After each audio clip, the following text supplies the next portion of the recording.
Good morning. Welcome to WinCAMS webinar number 9.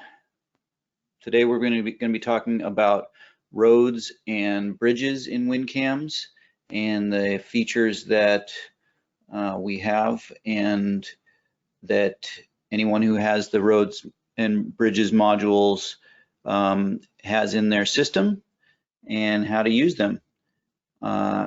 If you have any questions, you can put them into the chat window and I'll try to answer them as they come up. And other than that, I've got a little outline here of some of the things I want to talk about, and we'll just go through it together. I am recording this webinar, and I'll put it on our website and on the YouTube channel. If you aren't a subscriber there, go ahead and search WinCAMS channel on YouTube, and you can see all of the videos that I've made about the basics of WinCAMS and the 9 webinars that we've done. And I think that my next webinar will be in May, and I'm thinking that it will be about year-end transfers, and we'll throw month-end in there too, in a timely manner for the California year-end that's coming up on June 30th. But of course, it would apply to Washington as well. Okay, let's get started. I'm going to switch to, no, let's see if I know how to switch. There we go. Okay, so mostly where we're going to be working today is in the roads module and the bridges module, and primarily in the roads module because there's a lot more going on in there. So the basic building block of the roads module is the Roadmaster, of course. And this is where we define our road segments. Some people call it their road log, and some people call it their road book. Basically, it is the segments of roads that you are tasked to maintain and catalog in your jurisdiction. So I've got a system here with 1,200 road segments in it. Now there is another way to do this where the road, we have a couple clients who basically make the entire road a route, which we're going to talk about in section 2, and then they make the individual segments are like each mile of the route. Okay, so they would make Stemet Creek Road route number 14570, and then they'd have maybe 14570-1, -2, -3 for each mile of the road. Now we have some clients that don't have mileposts, which makes it a little tricky. So then it becomes much more important to utilize your from and to roads, right? To just use landmarks to say from the county line to whatever, to the next spot. And you know, if you don't have mileage, that's okay. It makes setting up routes a little bit harder because we don't know how many miles of road there are, but that's okay. It doesn't matter to us. But if you have mileposts, it's good to set them up at certain miles. Now, the other thing you have to think about, and the other reason, even if you do have mileposts, a lot of people like to use a from and to road crossroads because many of the workers don't know what milepost they're at, right? So if they're out there fixing a sign or something like that, they may be much more familiar with, well, I'm between I-5 and County Line Road, as opposed to I'm at milepost 4.6. So however you want to do that. So the main tab is just the identification of the road, the road number, the road name, from and to road, road types here, you know, minor arterial is common, major collector, principal arterial. These are pretty standardized. You can set your own to your heart's content. Surface type, so that you can report on how much work you're doing on gravel roads, paved roads, things like that. And there's more descriptive stuff on the features tab that we'll talk about in a second. Jurisdictions, year of construction, section, township, and range, things like that. The start and end mile are important, so that if you do use mileposts, they're important for two reasons. One, because if you do use mileposts, then we can help you fine tune. So if you put mileposts onto your service requests or to your time cards, then we can say, well, that milepost doesn't fit with the road number you gave us, right? So you either picked the wrong road or you picked the wrong milepost or something. Surface width and depth, and the last date of surfacing and surveying. Average PCI, we're going to talk about pavement condition index scores in a bit, but some people do their pavement condition scores on a spreadsheet or outside of WinCAMS, so they just want to enter it here so that they can track it in one place, and they don't want us to calculate it for them. The asset values are going to come from the values tab, and the life-to-date depreciation is going to be reflected from the depreciation tab. Okay, if there's another system of roads, I might, it's great if we're in line with that other system, but if we're not, then you can enter an alternate road number here. Okay, so the cost tab is where, when you post against roads, right, you enter a time card, invoice, journal, material issue, and you say, I used it on this road number 1D010, then when you post, that's where we will hit those roads with costs. Okay, this is old test data. It's my fiscal year is 15-16, so I'm showing I have 2 fiscal years to choose from. The longer you have a system, the more years will show here, right? That's what the pause is for while it's gathering up that data. Okay, so it shows the month to date and year to date, labor, equipment, materials, overhead, other, and the costs that come through projects, right? So if you are doing a project on a specific road, there is linkage in the project, or to a bridge. There's linkage in the project that allows you to reference a road. Okay, so in the project rules tab, then we can say, whenever this project is used, also hit that road, also bring that road number into my time card, right? So if I go to the rules tab right here, you can see I can link it to a road, a route, a bridge, a facility department if you have our facilities module, right? So when I pick this project on my time card, this road number, Bryceland Thorn Road, will pop in, and then it will naturally apply the cost to both the project and the road. Okay. So some people use that from a standpoint of trying to not have people have to choose their road numbers, but instead have them just choose project numbers, and then the project number leads us to the road. Other people use that to differentiate. So then you can see we have a project cost total here. So they want to differentiate between normal road maintenance and special projects, right? The values tab is where you set up the value, the asset value of the road, right? Initial value assessment is 1 million, and that is how we get started with depreciation if you want to use that. So we put in an initial value assessment. There was one here that allows us to do an overlay, which adds value to the road, or do repairs, which might add value to the road. And then that shows up here, the total gross asset value. Okay. Once you have values in place, then there's a posting program in the roads module called post-road depreciation.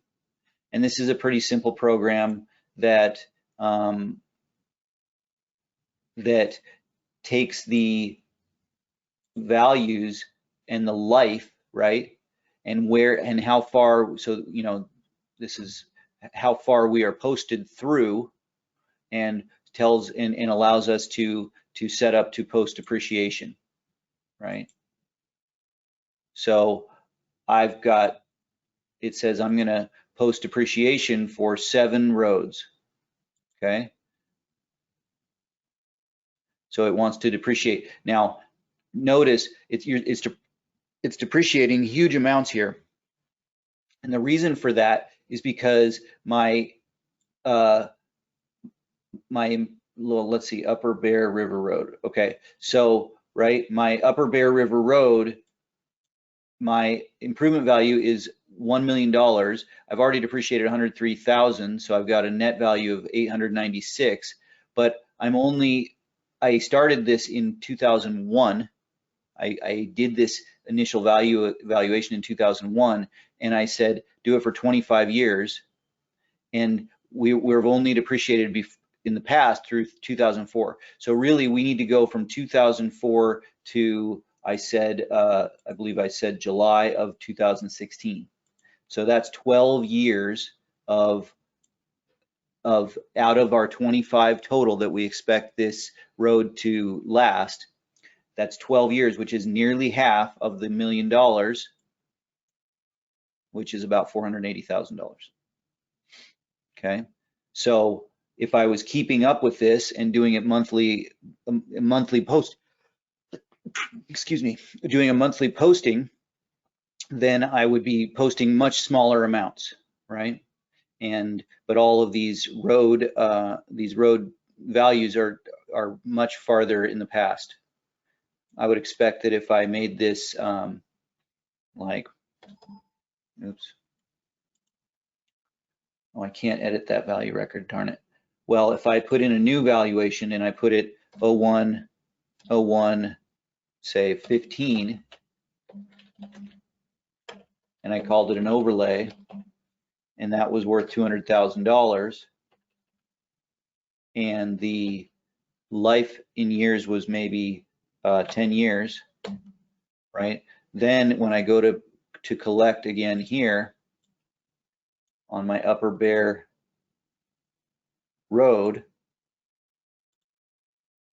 what I should see on Upper Bear is that for my overlay, it's only posting $11,666, and the reason for that is because that's going from where we started 1/1/2015 only through, you know, in my test database I'm in July of 2016, so it only got and so it divided the 200,000 by 10 years of life expectancy, and then calculated that from the date of my overlay to the date through which I'm posting, July of 16, there's $11,000 of depreciation.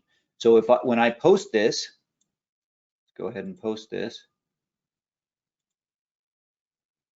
a couple things will happen. One is that it will set this depreciated amount or add to this depreciated amount and give me a new net value, and then it'll mark that I'm posted through July of 2016. Okay, it did not, I don't know why we didn't pick this one up. I'm trying to think of, oh, because it has no life expectancy. So this one didn't get picked up for anything because there's nothing to divide by, right? And then it also created depreciation records here.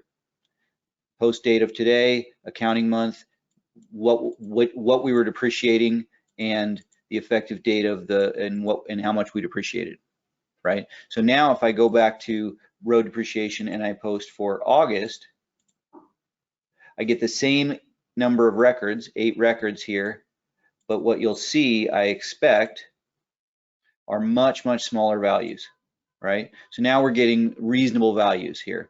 In fact, my overlay is only $1,000, so that's basically for 1 month. So we just 2 minutes ago, we posted through July 2016. Then I asked it to post through August 2016. And so 1 month out of my 10 years amounts to $1,600 of depreciation. Okay, so those records just pile up there, and you don't need to post every month. You can post once a quarter. You can post once a year. Obviously, I just posted for 15 years at once. It's fine, right? Road features. This tab is, again, informational: number of paved and unpaved road miles, lane miles, shoulder miles, roadside miles, number of culverts, ditches, storm sewers, and catch basins, acres of mowable versus cuttable grass, fence lines, number of bridges, guardrails, traffic signals. Okay, and you can make up, you have 3 fields here to make up other items like, oh, here we go, schools. Sorry, I missed it. Where did I? Elementary schools and railroad crossing counts. Okay, so it doesn't go anywhere. It's just a field that you can, for information only. I suspect it's on the road listing report if you want to report on that. Pavement conditions. So many people have some sort of system via spreadsheet or something like that where they're trying to determine what to work on and what's their priority for maintaining and fixing roads. And basically, as I understand it, this is done by assessing, surveying the road, and then assessing a score for the road. And I'm no expert on this, but every road starts out brand new at 100 points, right? And then we have pavement conditions, and you can make as many as you want, right? You can, what can you do here? You can go to the pavement conditions and create as many as you want. If you have your own style of pavement conditions, that's fine. Go ahead and make one, pavement condition 99, potholes, right? Something like that. And then you can say that it's used for all roads. And then you tell us, when we see this pavement condition, how many points are deducted from 100 for the presence of this condition, okay? And by presence of this condition, the way that our system works is it's 2 factors: severity and density, okay? So we have standard pavement conditions: cracking, base failure, joint failure, corrugation, edge raveling, blah, blah, blah. Hopefully this means something to an expert on road maintenance, right? But I've made one called, no, I canceled it, sorry. If I make one called potholes,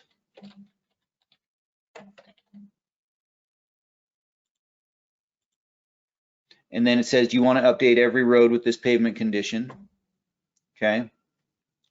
I could, or I could not. I could also hit the button and do it later. Then when I go out to survey this road, what I want to know is, do potholes exist, right?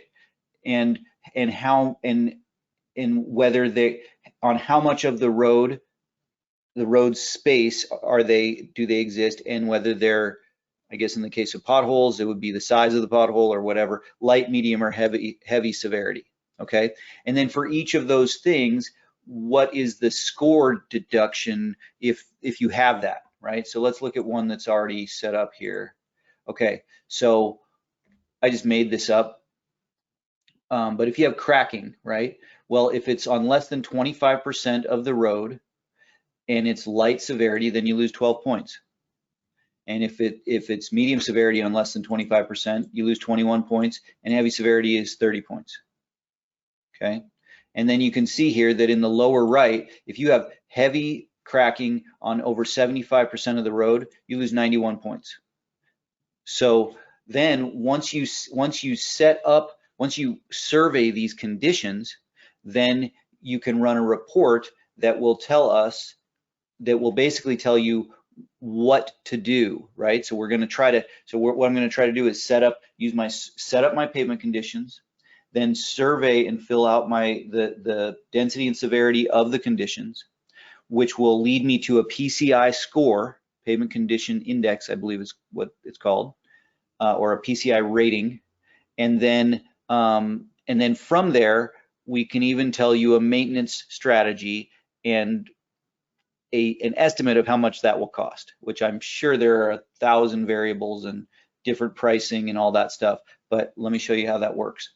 So I've got my pavement conditions, and a few of them this one doesn't make sense. This should be higher than 34, so let's go 80 here, right? Base failure, 80, joint failure, okay, so these look good.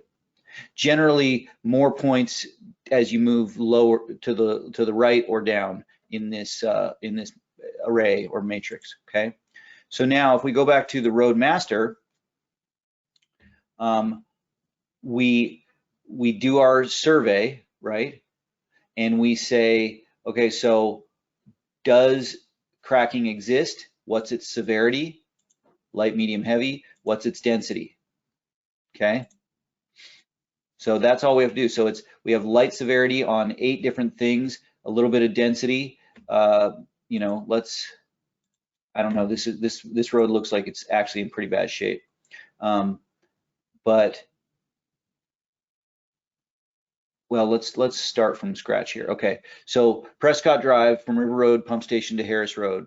So we've got light cracking with low density, less than 25%, okay? And then we also have a little bit of potholes. Oh, there already was a potholes. I don't know why I was making a potholes. There already was. So we have light potholes, also less than 25%. Okay, so then once we've done this on all our roads, some of our roads, important, whatever, however you do your survey, then in the reports area, in the roads module, we go to a PCI rating and estimated maintenance cost report.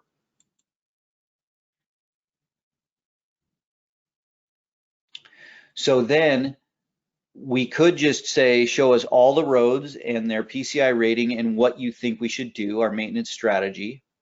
Or you can say only show, the idea here is that the lower your PCI score, the more urgently you need to work on this road. Okay, you need to fix this road. Oh, and the other piece before we run this report that's important is, how do we know what the maintenance strategy would be? Well, you are in control of that as well. If we go to the roads module, maintenance strategies, it's right next to pavement conditions. So this is basically just saying, depending on your PCI score range, you're going to use this strategy, and the cost per square yard is this much. I'm sure that's not an accurate cost there. So we've got 4 strategies that I've entered. Rebuild the whole road. That's if you are 0 to 35 PCI, right? This road is in trouble. So we need to rebuild the whole road at $10 a square yard. That's very generic, but you get the idea. Then if we're 36 to 45, our county believes that an overlay is probably, now, of course, this is just from the score. There may be, road experts might say, yeah, an overlay is good for cracking, but it's not good for base failure, right? If there's base failure, then we need to do a rebuild. Okay, great. Well, that's your own judgment call. This is just trying to set up rules that tell us, hey, that basically lead us from a pavement condition survey to a PCI score to a maintenance strategy. Strategy number 3 is a seal coat. That's, the road is in better shape than before, and it costs $1 per square yard. And then strategy number 4 is do nothing, right? Because this road has a pretty high PCI score, or not, or if a road has a pretty high PCI score, okay? So you can set those up, whatever you think is going on. Now, let's go back to our, so I'm going to only show PCI ratings that are less than or equal to 90. Now, in reality, you probably are going to be lower than that, because you're not going around trying to work on roads that are, unless you're way ahead of the curve, you're not going to be going and working on roads that are at 85 score, I wouldn't imagine, because you have plenty of roads that are at 25 or 50 score, okay? So this goes through all the roads, looks at all the condition surveys that we have, or the condition ratings that we've set up. And since I only set up a few condition ratings, it says, okay, I found Lighthouse Road and Prescott Drive. We knew that it was going to come up with Prescott Drive. And it says, here are all of our columns for our condition reports and what score we got. So you recall cracking, we got low severity,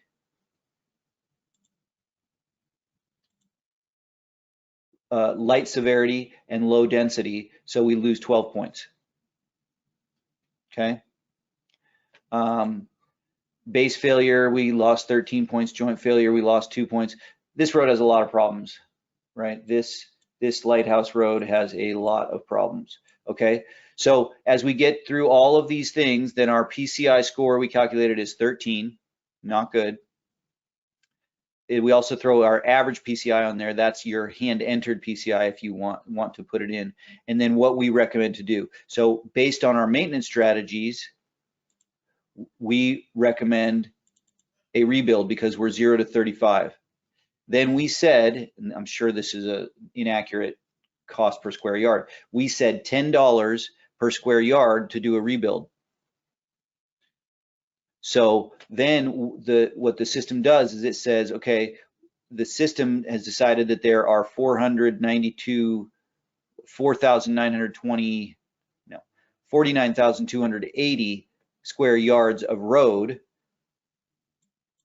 in 1D010, which results in a $492,000 cost for our rebuild.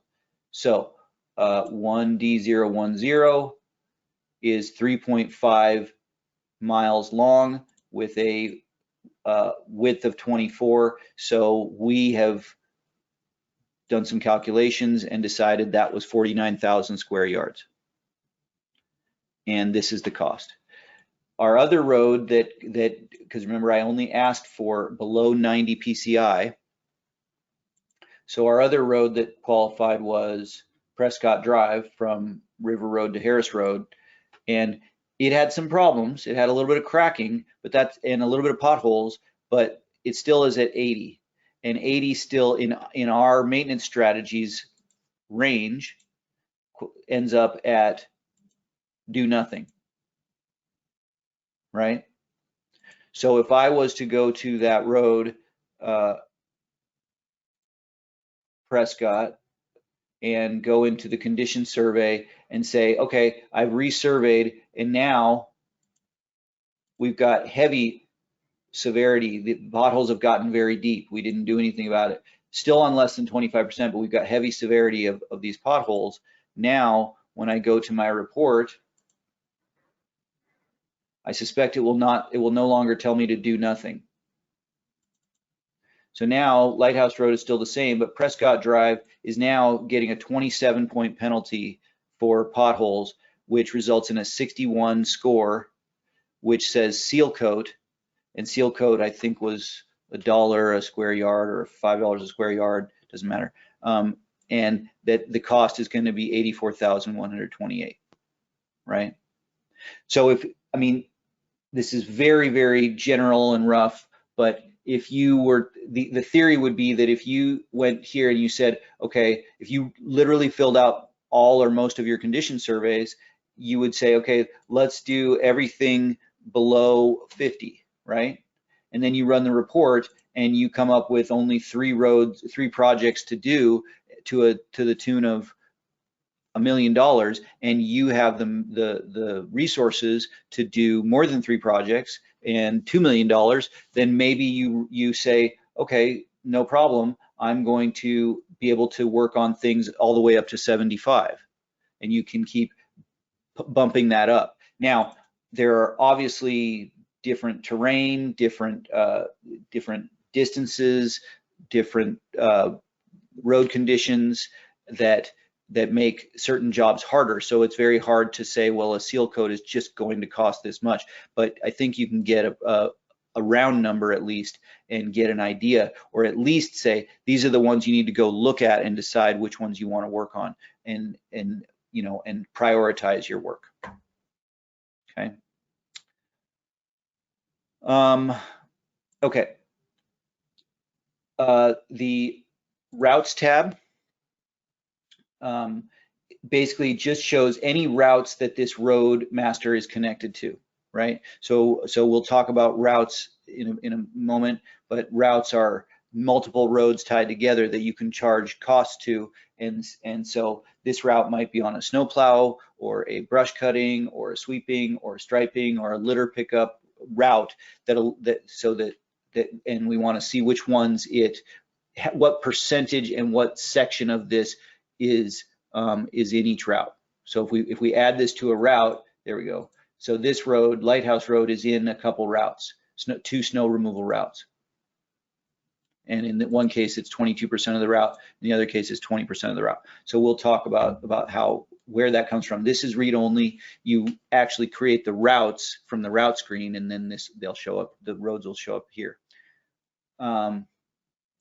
Expenditures. This is where read only grid, where everything we post to this road will show up here. Every expenditure, not our depreciation, those are on our depreciation tab. Apparently I haven't posted anything to these roads. Whatever you see here if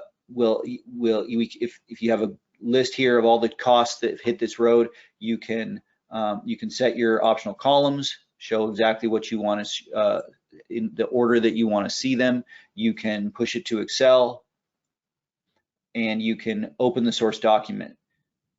That's especially useful with journals and invoices because we have a specific source document. We will probably be rolling up the labor, right? So we might have a whole crew working on a road that generates for a period or a day that generates a single expenditure.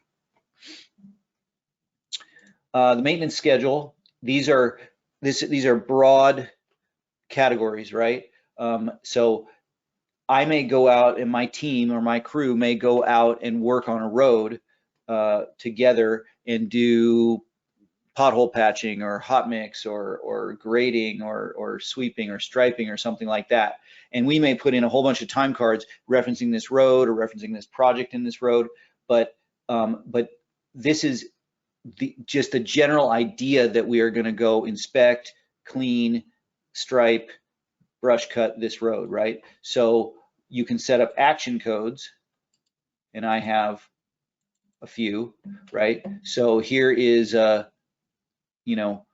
chip seal, crack seal. I could have, I'm going to right click and I'm going to say open source program for this action. I'm going to create one called mow brush mowing. Okay, so now I go back to my Roadmaster. I don't see it in my lookup, so I'm going to rebuild my lookup because I just added it. There we go. So I'm going to say I want this Sherman Street, I want to mow it. Last time I mowed it was last summer, 09, 01, 20, and I want to mow it every 3 months. Okay, so it says that the next date would be 12/01/20. So let's just say that I know I'm not going to do that, so I'm going to say that the last time we did it was I I know this we probably wouldn't mow it in February, but I'm just going to put that down, 21.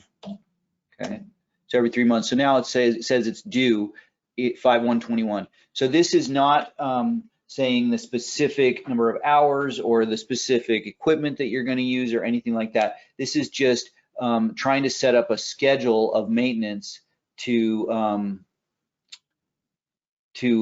that for this road, right? This is very, very broad. And we oftentimes get the obvious question here is, so there's a maintenance schedule. That's how we schedule our frequency. It's basically like PM services in fleet or something like that.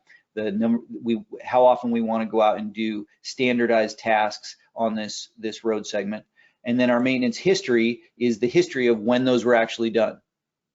And sometimes we can throw in cost and some material quantities we might have used and milepost ranges and dates and crews and all that stuff.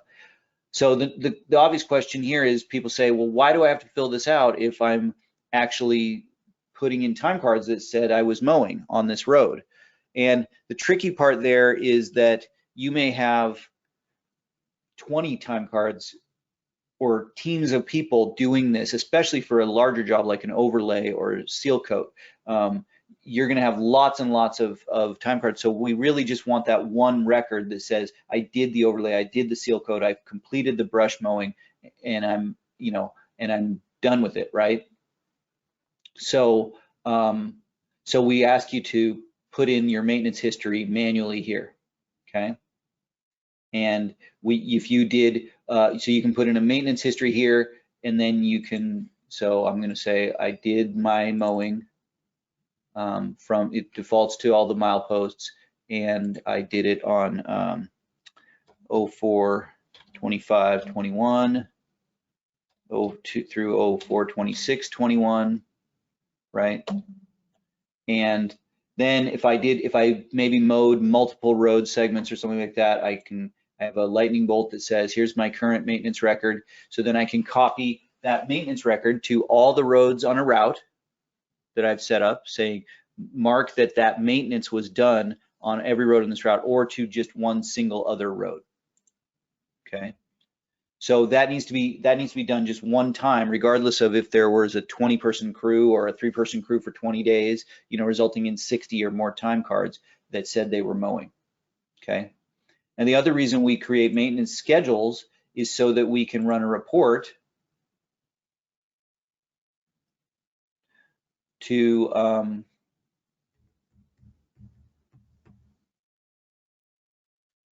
maintenance schedule report to tell us, what's coming due, right? So let's see here. So 01/01/21 through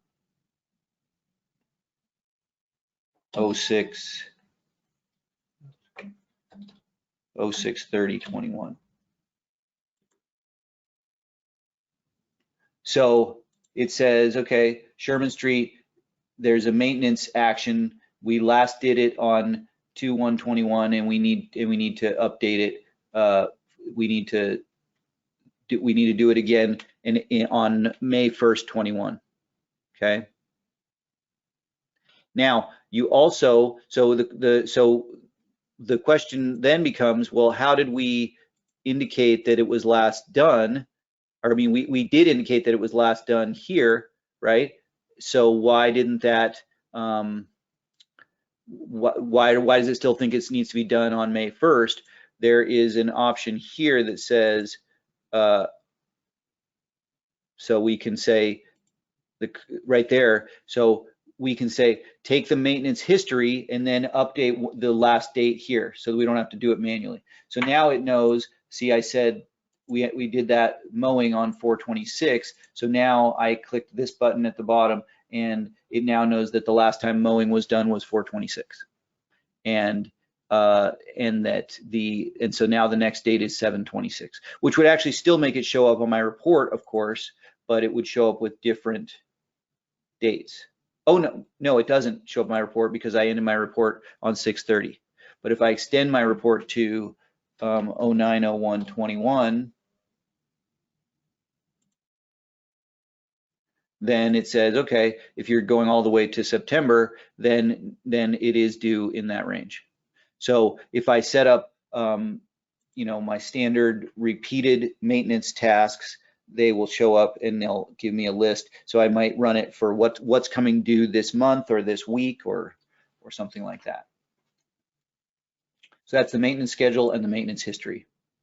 And then our typical photos of the road, notes, unlimited notes, linked files if we have any maybe contracts that we did, that we hired contractors to do work on the road, maybe any documentation or surveys or things like that. Okay, and our standard directory where you can control all your columns. You can push it to Excel for just a quick list of all the roads here.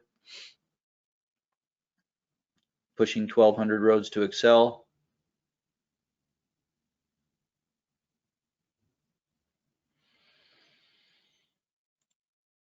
There we go.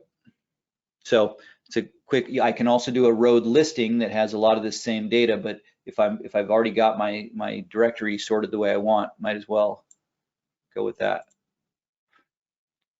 I can filter by type, gravel roads, whatever, road categories. You know, I want to see all the minor arterials, major collectors, different things like that. Regions or jurisdictions, county codes, districts, right?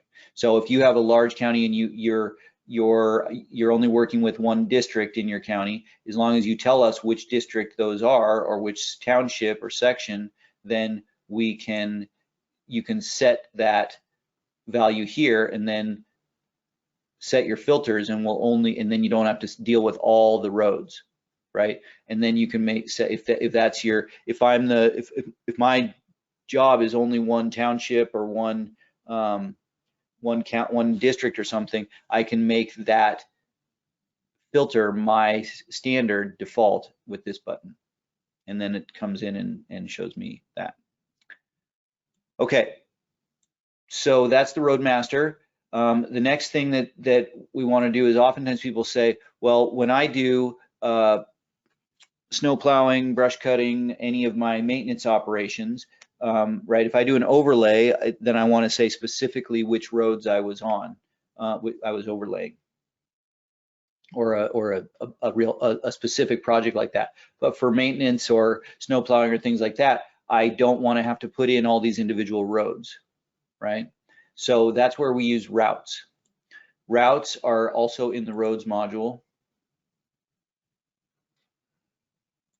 And routes are exactly what they sound like. They are groups of roads that, you know, as you drive around the county, right, or the city. And so here's my snow removal route 1 in East County. I've got an effective date and a name. And then you tell me what roads and bridges are on this route, okay? And we will default to the full segment, the start and end mile of the segment, but you can override that. And then based on your entries, we will calculate a percentage of the route for each road based on the number of miles, right? And we also have a feature to use the width as well, right? We could theoretically use the width. So a wider road would, in some types of maintenance, a wider road takes more work, and so its percentage would go up based on the total area of road. Okay, so we put in all these road numbers. Now, it's very common that it's not just based on the length of the segment. You know, especially like with something that comes and goes, like brush cutting, right? If you have a lot of private property, then maybe or a really nice ditch or just, you know, the terrain does not allow for brush to grow, then your mower may drive 3 miles of road in an hour. And then you may get to a section where there's blackberries and weeds and different things, and it may go, for the next hour, it may go a quarter mile, okay? And so that's where you come in and use your judgment to override these things. So you say, even though this is only 2% of the distance of the route, this is a snow removal route, there's a lot of drifts there. Maybe it's just really important. I don't know. I'm just going to take my time on that one. So I'm going to up its share to 5%. Okay. And so you'll notice here that when I up it to 5%, it turns green to indicate that I overrode and said this particular segment, Burns Court, is, even though it's only a third of a mile, it sort of punches above its weight in the amount of snow plowing. Or maybe it's just really important, I want, because the county commissioner lives on Burns Court and I really want to have it snow plowed nicely. I don't know. But so once I override that, then it automatically recalculates all the rest with that one being fixed, and we still get to 100%, right? So I may say also fur lane is going to get more than its share, and so now these two are fixed and all these are going down, right? You can do everyone that way if you want. You can also say, well, I know that this segment of West Coast Road is 0.34, but we're only going to go to 0.23, right? So now I've overridden, we're going to turn left at 0.23 miles of West Coast Road and stop doing West Coast Road on this particular route, right? We're not doing the entire segment of West Coast Road. So I reduce, or maybe I could change the start mile to, I reduce the distance, which then results in reducing the percentage here. And then we recalculate all the others. So basically the ones that are not overridden are open to calculation, and the ones that are overridden are fixed. Okay, so why do we do this, right? Well, because we want to say, instead of putting 1, 2, 3, 4, 5, whatever, 14 or something roads on our time cards and breaking down our 4 hours of snow plowing into 0.1 hours here, and then keeping track of all that, we just say we know generally how long it takes and where we're going to be going on snow removal route 1 in East County. So then that allows us to reference this route on our time card, or frankly even on an invoice or whatever. We're going to reference this route, and then when we post, we will take the cost, $100 worth of labor, and we will send $5 to Burns Court, and we will send 48 cents to Oak Street, right? So let's try it.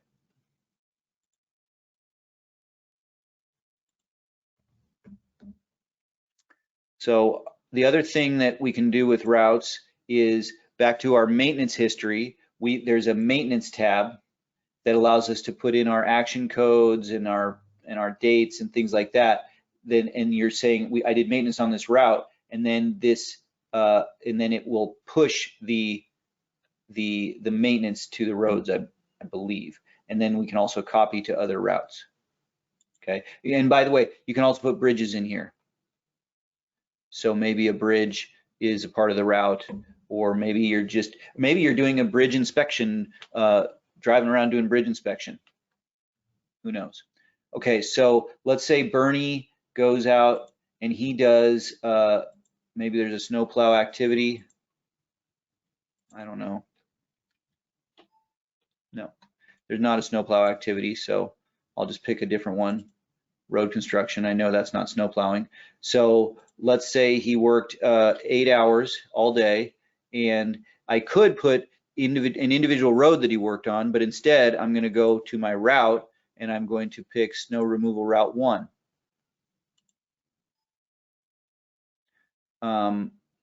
Okay, so this is saying my road 1D010 is inactive on the date of this time card. So let's fix that.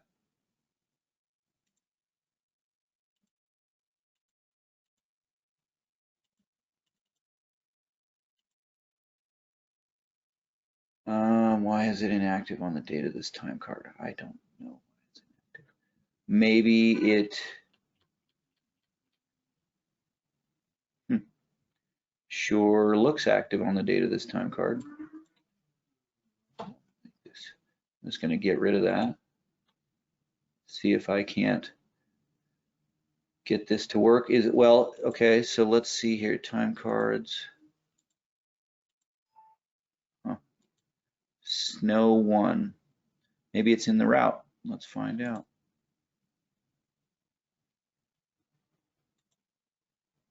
Hmm. 1D010. Well, I'll just remove this from the route for now. I'll have to figure out why. Okay, so you notice that when I removed 1D010, it recalculated everything for me, but left my 5% that I had overridden there. Okay, so let's try our time card again. Come on. All right, so let's see if we can get it to let us enter our time card. Of course, it would normally be a snow plowing activity code, but we're gonna try it here. It still doesn't like that road. Why does it think, why can't it? Maybe I can select a different route. This is a problem that happens a lot of times in demos, is that I'm changing things while I'm doing data entry, and so things get cached and they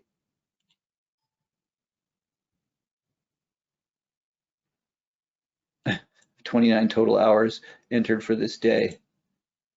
I must have another record on this day. Yes, I do. Yeah, I've got 29 total hours entered here. Okay, so let's try to fix that. Let's create a new time card, 06:30:15 for Bernie.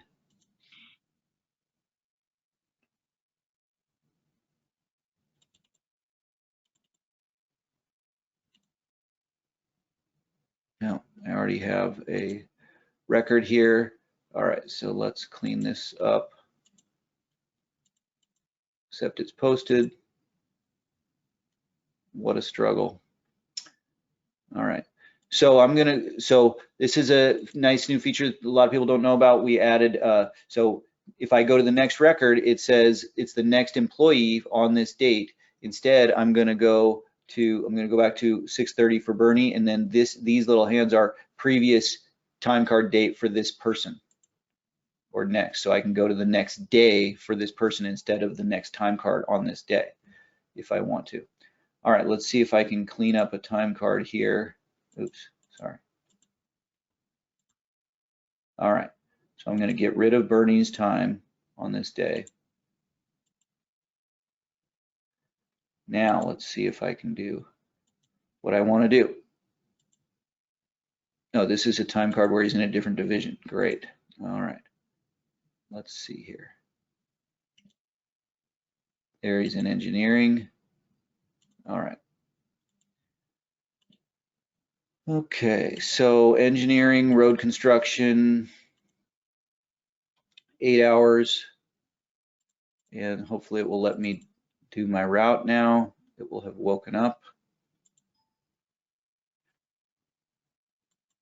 It still thinks that my snow 1, what am I missing?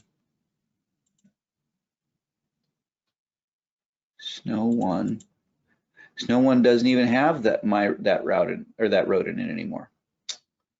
Something's off. I need to force this guy to let me do it.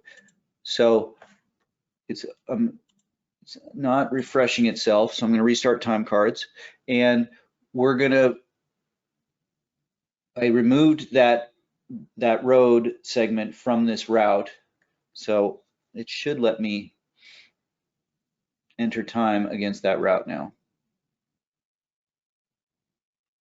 If it doesn't, I'm going to have to give up and use a different route. So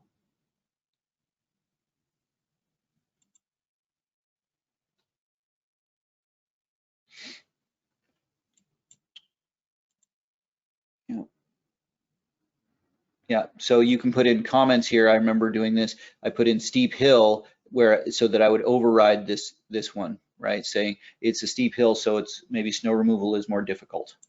And so that's why I would put more time or more percentage on that. All right, so road construction, 8 hours. Cross your fingers.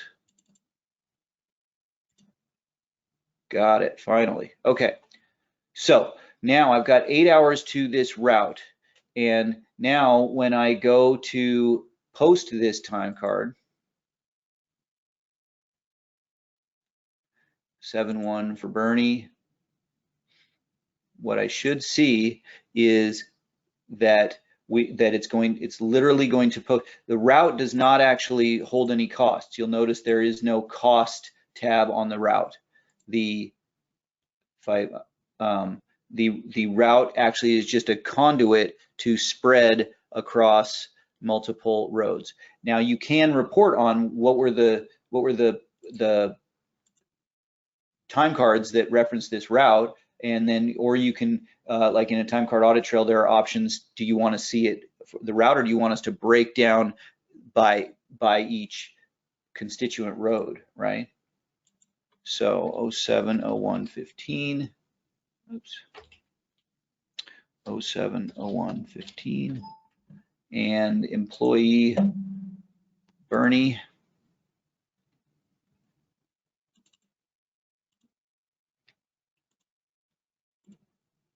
Collect. So now you'll notice here that we're posting to different things, cost centers, etc. 2 different routes. Apparently I had but 24 roads, right? So now if we set all our audit trails to detail,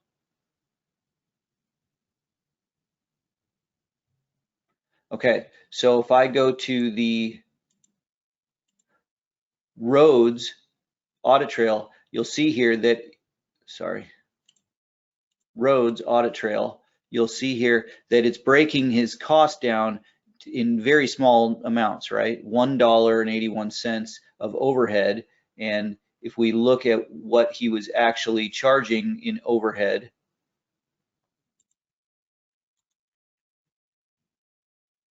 right, here's the post-applied charges to cost centers. The overhead was $153. So it's $255 of labor and $153 of overhead is what we ended up with for that 8 hours. Now, when we go into posting to roads, it broke that down into, little teeny amounts because we had some small percentages. The biggest one was Redwood Drive.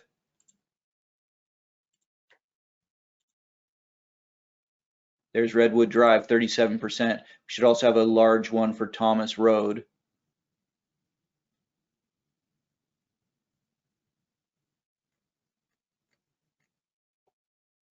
There's Thomas Road, right? $80. So we get the same 255 and 153, right? So then it just makes a very simple way for him to have one line on his time card. I did the snowplow route, and unless he needs to break something out, like he, I don't know, he ran into some unexpected problem, then we're pretty comfortable with hitting all these individual roads with their individual parts and pieces. Okay. So now if I go out to the Roadmaster and let's see, if we go to Thomas Road,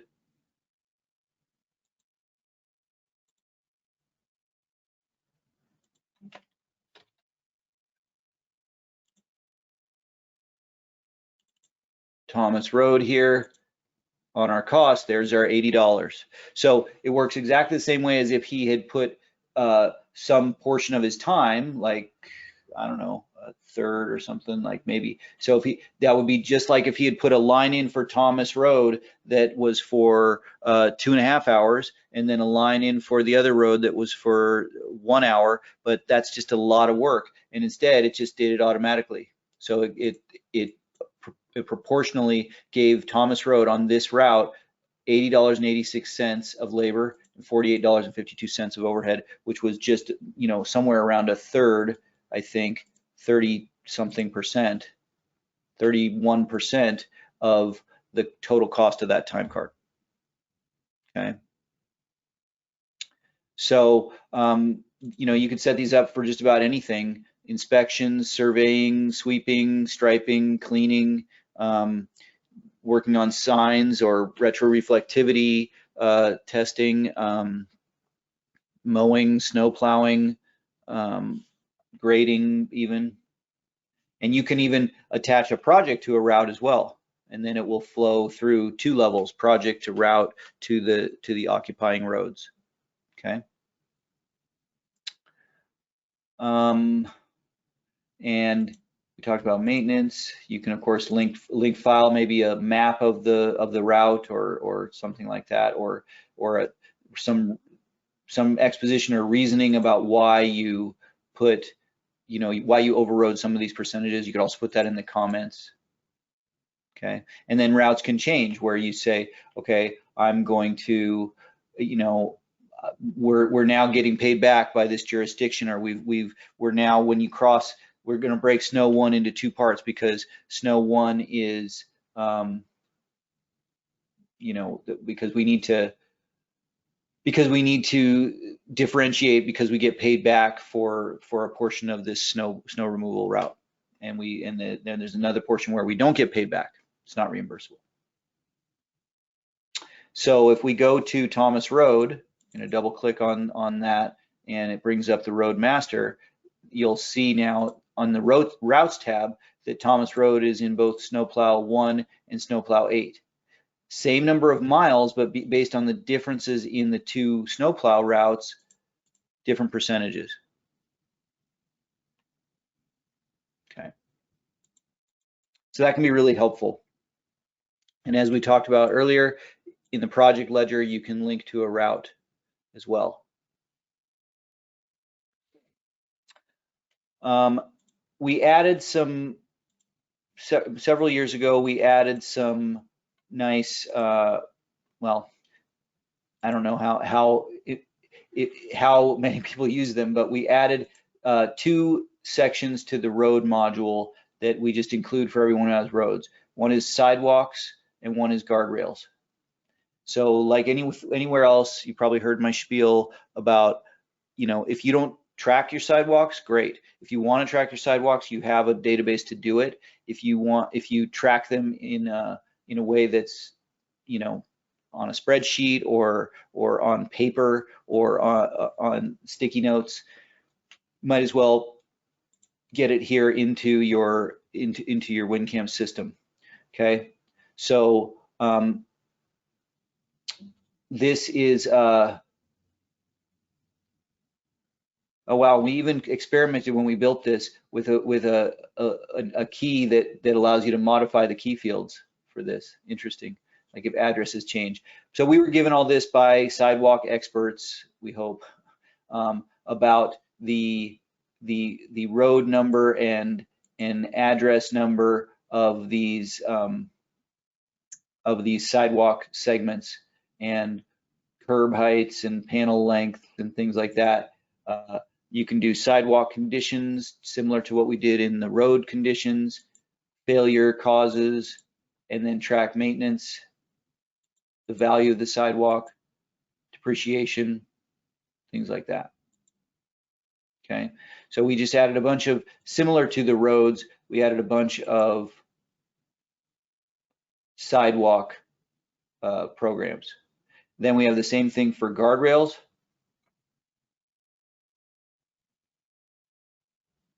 With slightly different fields. values, and the key of a guardrail is the road number and from and to milepost and the side of the road that it's on, east, west, north, south, right? What's going on here?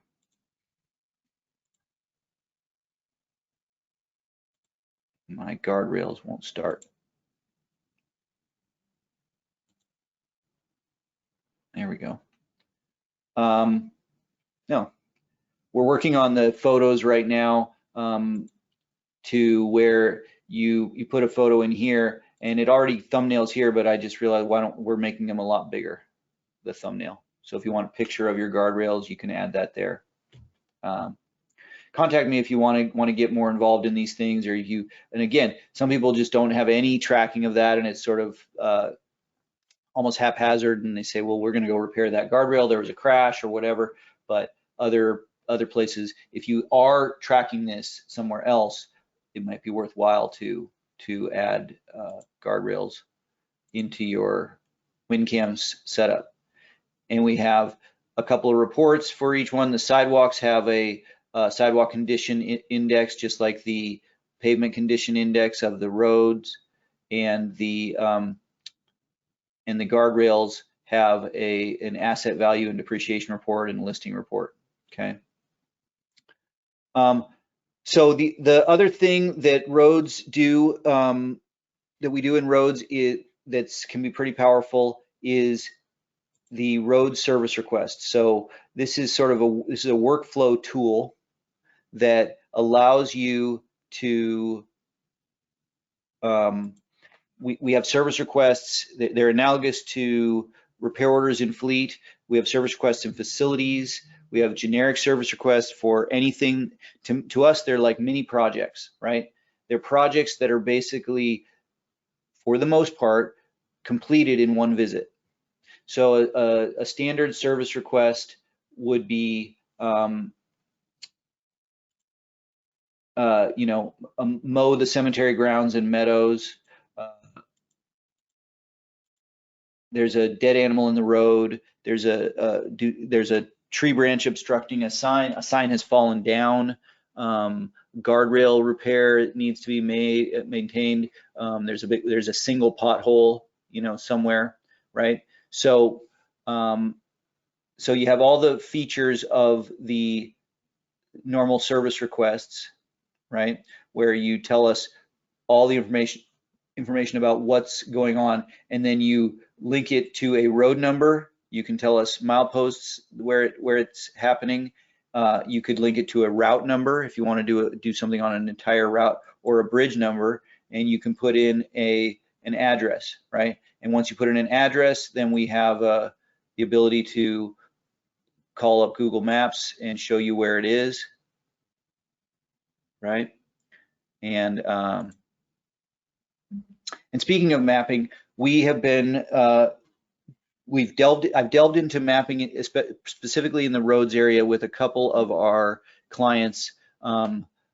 We're happy to work with your own GIS team about showing them where the data is and things like that, so they can create shape files in your ArcGIS system. We are not Esri developers. I don't actually think I'm planned to be, but we are partnering with we've already partnered with a firm that is able to put our sign database onto a map with, and the goal is to have two-way interaction. So you can see your signs on a map, and then you can click on the map to create an action at that spot. So the same would be true here. Let's see all the road service requests on a map: red for incomplete, green for completed, or something like that. Or I want to create a service request here, or I want to click on a service request and take action on it. I have had GIS experts at our client counties. If this road number links up, or this one, to what they already know the shape of the road, then they can easily create shape files that say color code the map of roads based on the amount of money that's been spent on the road this year. you know, with like $0 to $10,000 is green, and 10 to 20 is yellow, and over 20 is red or something like that. So I'm happy to work with them and set that up. So a service request is, as I said, a mini project, and you can put in all this information if you want to say when it starts and when it finishes. It can even bill, right? You can tie it to an AR client. So if you're doing something, or if somebody hits a sign and knocks it down, and then you want to bill it, well then all the time and the materials that go into this service request can then be billed in posting, roads, bill service requests. So that service request becomes reimbursable, and once you've referenced, so the other nice thing is that when I reference this service request on my time card, it automatically pulls in this road. So I don't need to know anything other than, hey, here's your service request 347. Go out and clean up the dead deer, and then just put that on your time card, and we're good, right? And so once the service request has a bunch of features that we've developed for all of our service request modules. A link, a status, a chronological status, open, assigned, action started, printed. You know, we can print a form if people want to put it on a clipboard and then take it out into the field and write down what they did and bring it back for someone else to do the data entry. There we go. Here's our service request form. You know, where it is, address, instructions, then they can write down what action they took, okay? You can assign it to an employee or a crew or a contractor.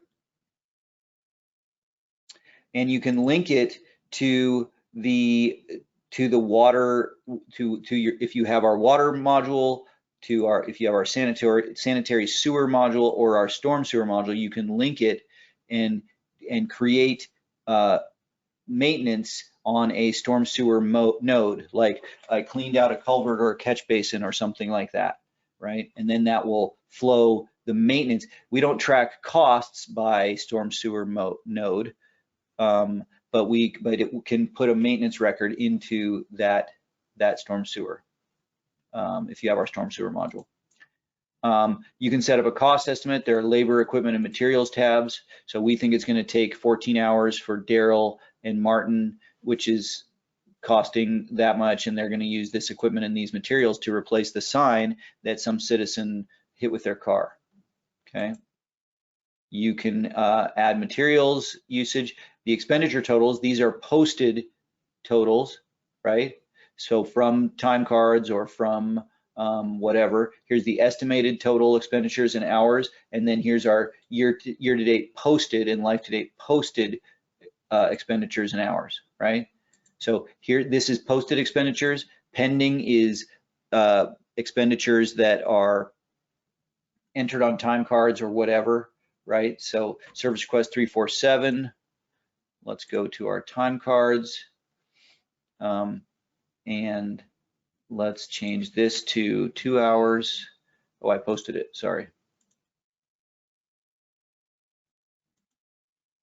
All right. Okay, so I'm going to change him to 2 hours. Actually, I'm just going to delete this time here.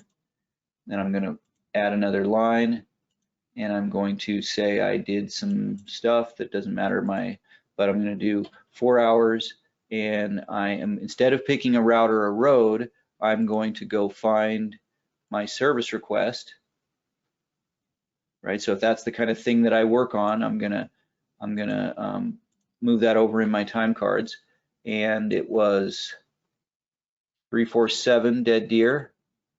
Okay, and you see there that the route or road pops in as soon as I pick my service request.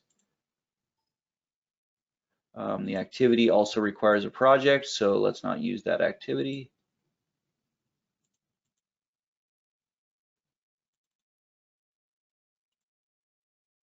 Okay, so this is, it can be turned off, but this is this is what I meant about one visit normally takes care of this, right? A project you may go out and work on every day or work on in the office every day for months or years, right?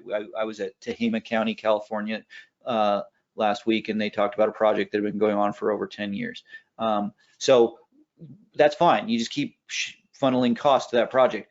Normally, we're going to take care of this dead animal in the road in one visit. So when I put in time to it, it says, do you want me to mark it completed? And do you want to make any notes, right? So I say, yeah, deer is gone.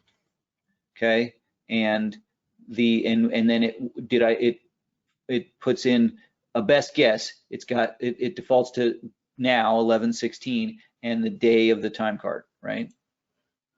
So if I say yes, then I should go back to my road service requests and maybe I've messed myself up here. I'm probably stepping on myself.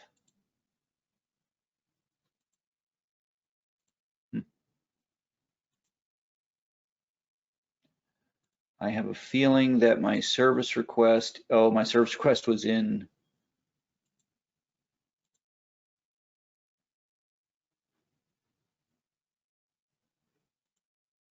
oh geez, hold on.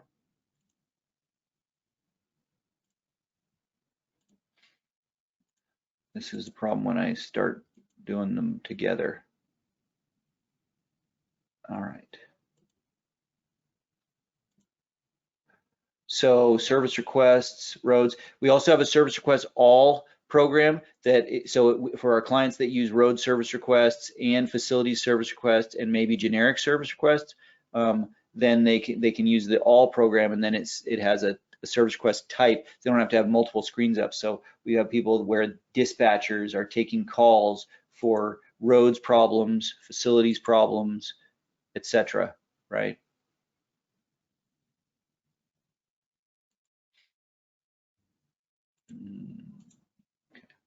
So now when I go back to my 347 service request, I don't know if it got all the way through that, or did I crash into myself? There's 347.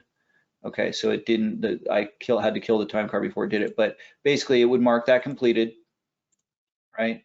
And so now I could, on my directory, only show incomplete service requests and see what's going on, right? Okay, and then when I post that time card, it should show expenditure totals here. I would have a pending expenditure here if I had been able to save that time card, and my expenditure details here. These are insurance claims that might be related to this service request. Just informational, nothing happens, but you can track claim numbers, claim IDs, incident dates, the amount that you asked for, the amount that they paid, and a comment. Okay, we've got our normal photos. You can show the damage and the fix or whatever. Our normal linked files.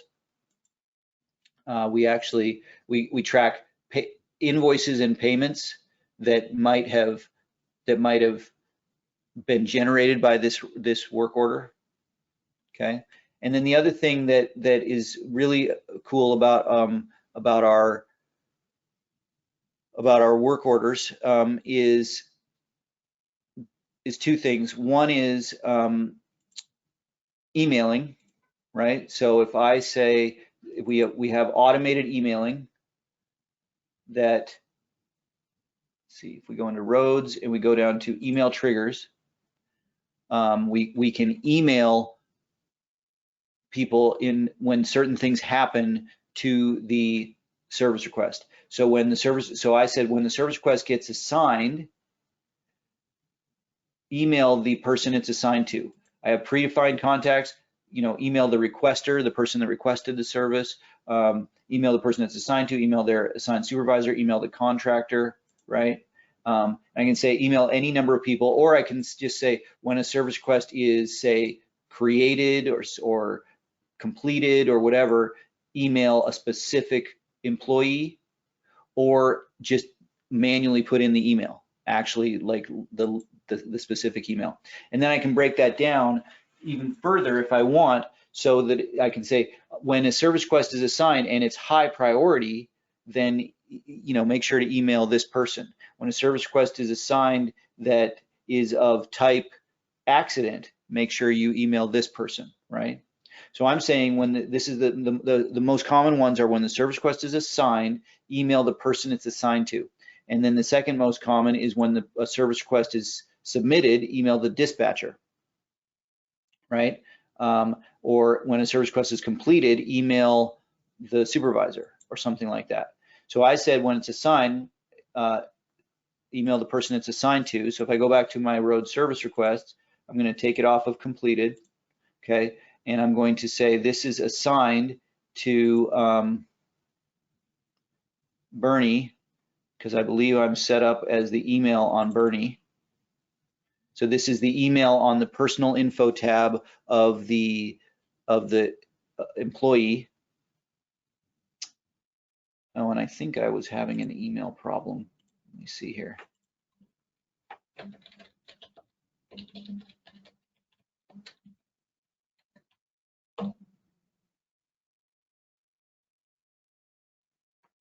I was having an email problem before we started here, and I think my email is still down or something's going on. Huh. Okay, so what I should be able to do is change Bernie to a different email.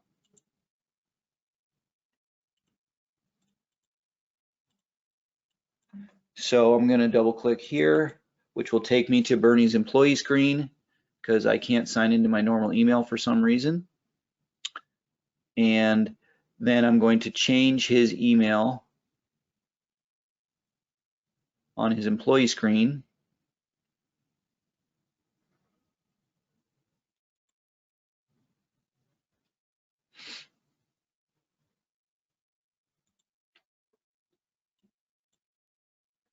And I'm going to clear that so that I can freshly assign it. All right, here's Bernie. I'm going to go to his personal info.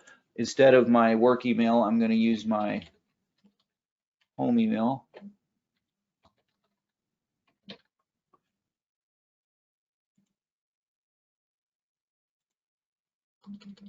Okay, and then I'm going to go back and assign it to Bernie. And then I'm going to attempt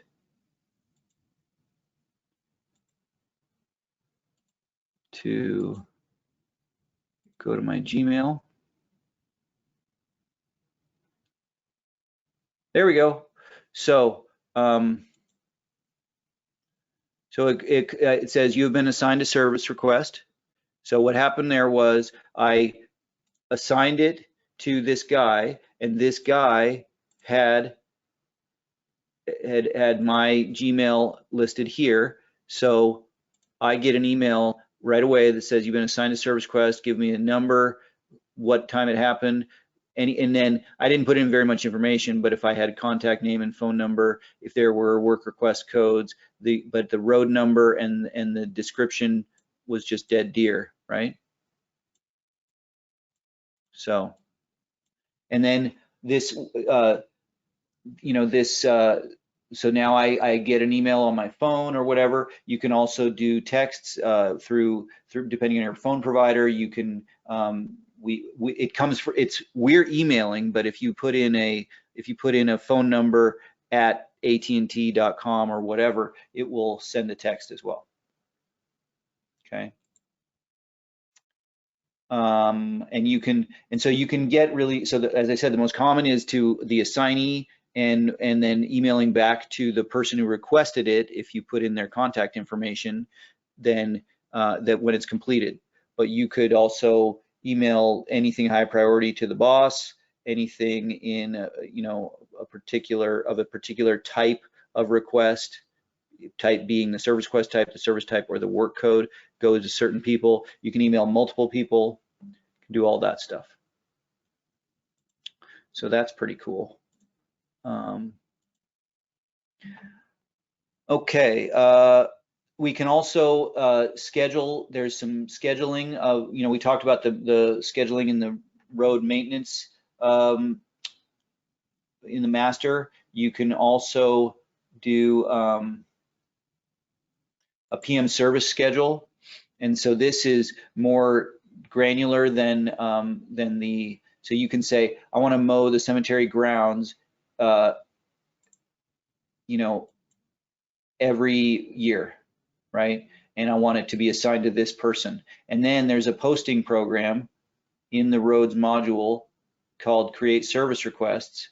And this can be used for two things. One is to create service requests for PM services, or some of our clients create a bunch of blank service requests and then they literally print out blank forms, and then people keep them in their truck, like on their clipboard, so that when they see things or when a citizen asks them things, they can start filling out what they did, and then they bring it back. So if I pick a service, so I say, well, I need service requests, this fiscal year. So I just said, I want the current fiscal year, and I want anything that's due in the current fiscal year. And it says, okay, mow the cemetery grounds has come up, right? So if I say, sure, go ahead, I'm ignoring the fact that I had an invalid record. That doesn't matter to me right now. So then I should have a brand new service request right there for mow the cemetery grounds, right? That just got created a minute ago. So every month I could run that and just say, okay, it's time to mow the cemetery grounds. It's time to go clean up litter along these roads, whatever, and just sort of generate. And they could even be pre-assigned if I know who it's going to be assigned to. But you can see that it was open on 4/29, and the notes are PM service schedule.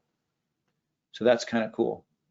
And then like I said, if you, again, all these, if you end up putting them to a client, picking an AR client, then any costs that get posted here will be able to be billed with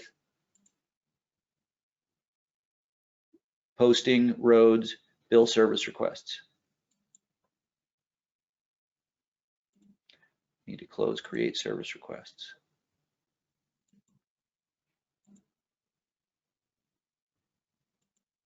I don't know if I have any charges. Actually, I should. Did I? No, I posted a route.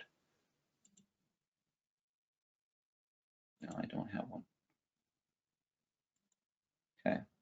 So it allows me to go ahead and create an AR invoice when I have a charge to a service request, right? So if I have a charge to this service request and I say this service request is responsible, the person responsible is client number, this client number, and then I maybe say that when the money comes back, I want it to go to this budget revenue account. Okay, so it's service request 425. So then we assign it to Bernie. He gets the email. Then he goes to his time card, and he puts service request 425 on his time card, and then his time card posts and pushes those costs to the time card. I'm sorry, not to the time card, to the service request.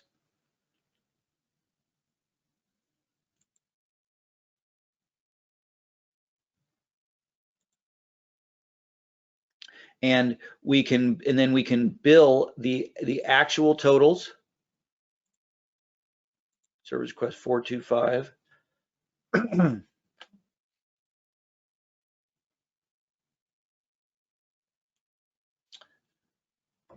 Okay, Bernie is going to do 8 hours of work. I'm going to take it. Did I post this? Oh no, I already posted this. Okay, I'm going to add a line to this time card. Same activity. I'm going to hit F9. F9 brings down the value from above and moves me to the next field. I'm going to put in another 8 hours. Hopefully it'll allow me to do that. And then I'm going to pick service request 425. I don't know where it is. There it is. I'm going to say yes, I'll mark it completed because I finished the mowing. Now, what should happen is that if I go to the service request, in the pending tab, I see the time card that I just entered. $255 of labor, $153 of overhead, because that's how much Bernie makes. And then I will go in and post that service request, or post that time card.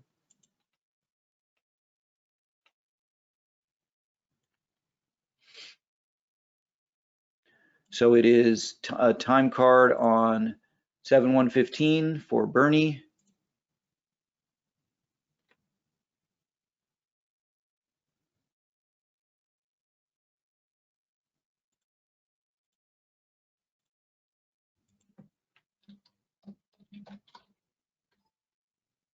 And Bernie, I think he's B1454 if I can recall.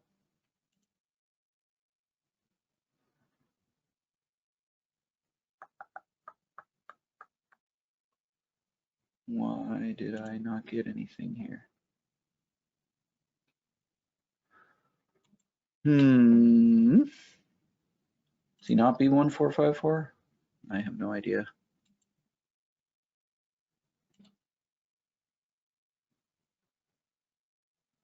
A4, oh geez, not even close.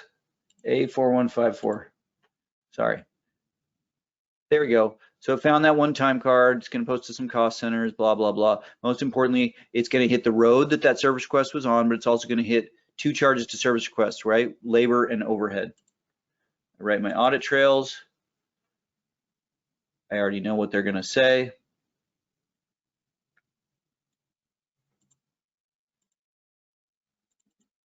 There's the labor going to service request 425. There's the overhead going to service request 425 for a different cost center. Sorry. Post. Okay, so now that road should have received costs. Road 1D010.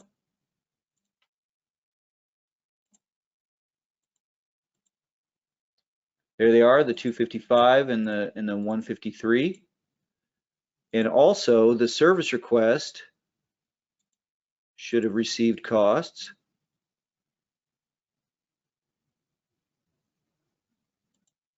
$255 and 153, and 8 hours of work, total of 409. Here's the individual expenditures, 255 of labor, 153 of overhead. Okay, so now if I'm just saying this is what it costs, 409.15, and I want to bill that to this client, Larry Smith, coming back to this budget revenue account, I should be able to go to posting, roads, and bill service requests. And Larry apparently caused some problems. He crashed his car or something, or for whatever reason, he is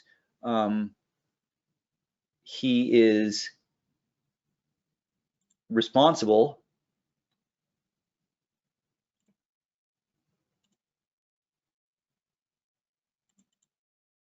There we go. So Larry Smith, service request.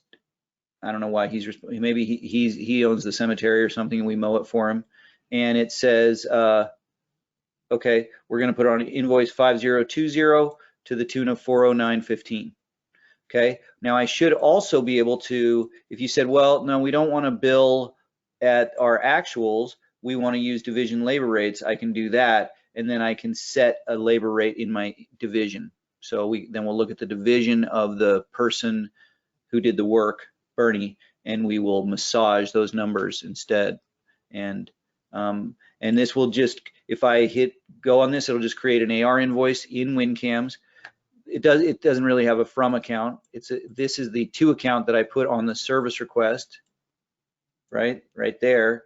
The from account is filled in because I think I said that. There's not really any from account when you're doing a service request. I'm sorry, not when you're doing a service request. There's no from account when you're doing an AR invoice, right? We don't know where Dr. Larry Smith is going to get his money from, right? So, so it's able to do it on a journal or on and we just put the expenditure and revenue accounts here, or on an AR invoice if it's for a customer. Okay, I think that's about it for the roads. And then the last thing that I wanted to mention is the bridge module, which is fairly similar. It ties in, you can tie in projects to bridges, you can tie in service requests to bridges, and a lot of the things work the same way. But this has some different, the bridge master has some different tabs, right? That have, what stream, if there's a stream that it's over, what type of structure, permits, seismic retrofitting, and then deck type, number of spans. But it's still got costs, right? If we linked that service request to a bridge and then we posted that time card, the cost would come in here. It's got the similar value and depreciation and a posting program for posting that. I presume, I'm gonna check, I'm pretty sure it does. And then we track expenditures here. You can put bridges on routes like we talked about. There's a tab for sufficiency ratings and how you computed them and when, what their rating is. Keeping track of county and state inspections. And then maintenance scheduling, just like we talked about with on the Roadmaster, different action codes, whatever inspections or cleaning or whatever you do to a bridge, and with a frequency, how often you want to do it. Replacements and upgrades, and you can define the units that are being replaced. I don't have any units defined here. The maintenance history, again, I can put my time to this bridge all day, but I manually put in a maintenance history saying I actually did this retrofit, or I actually did this cleaning, or whatever I'm doing. And then of course notes and photos and linked files in a directory. So the bridge module is pretty simple, straightforward. Oh, that's where it is, the postings in the bridge module. That's why post-bridge depreciation is in the bridge module, right? And then we can define our guardrail types, inspection types and reasons, etc. And they usually go hand in hand, the roads and bridge modules. And some places have hundreds of bridges, some places not many. Depends on your topography, I think. Okay, I think that is all I can think of for the day. Thanks for watching, and we'll do a webinar in May. I believe it's going to be about year end, and I will post this. This was recorded, and I'll post it on the YouTube channel called the WinCAMS channel, and also on our website. Have a great Thursday, and we'll see you at webinar number 10. Thank you.